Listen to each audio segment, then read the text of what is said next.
And your discussion today was around targeted malware. This isn't a new phenomenon, is it? No, it's been around for quite some time. Yeah, we've been developing our work into it for quite a long time now. It's probably first hit the press probably about 2005, I think, would be right to say. And we've been researching it since it was around. How would you characterise it? Targeted attack.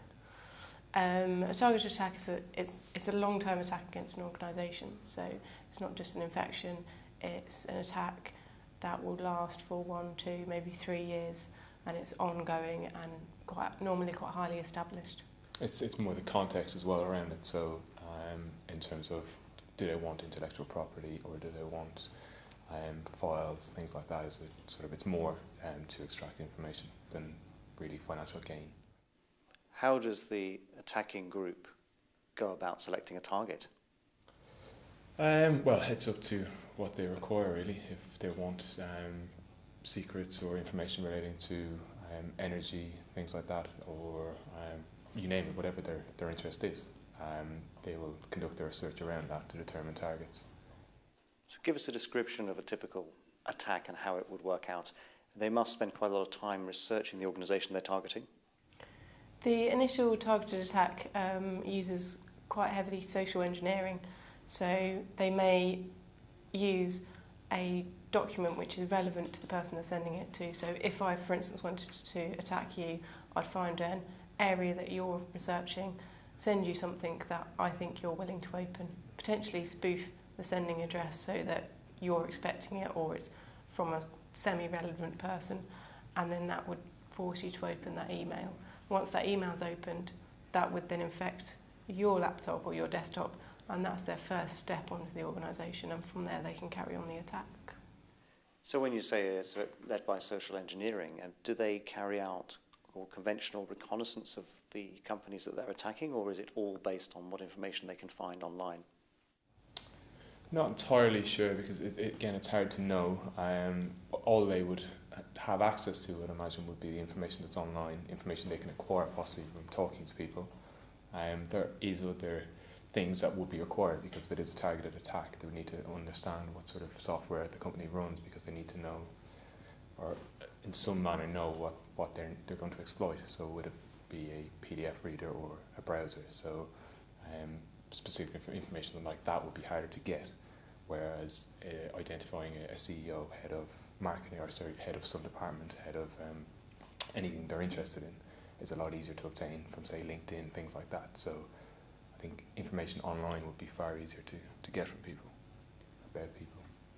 So how do you investigate these attacks? How do you go about understanding them and finding out where you could perhaps bolster your own defences? Yeah, again, it's client specific. So if it's an investigation, it will come down to forensic analysis. So if a host is compromised, we would analyse that host. And going forward from there, we'd obviously determine URLs, IP addresses, things like that. So it's specific to the type of case we're investigating.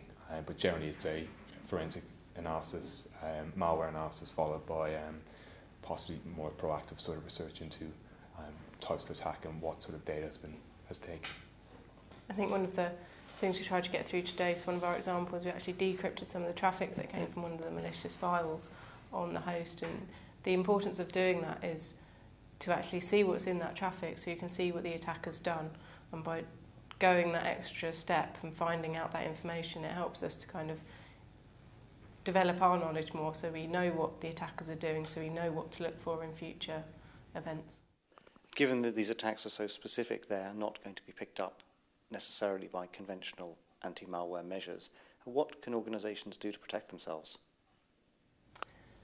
It's about ensuring that you have a holistic approach, I think, would probably be the best thing to say. So have all the defences in place and all of the detection mechanisms in place at every security control point across the network. So you can detect it at a host level, at a network level, and then once you've done that, you've got all the logs in place to actually find out what's been going on the network.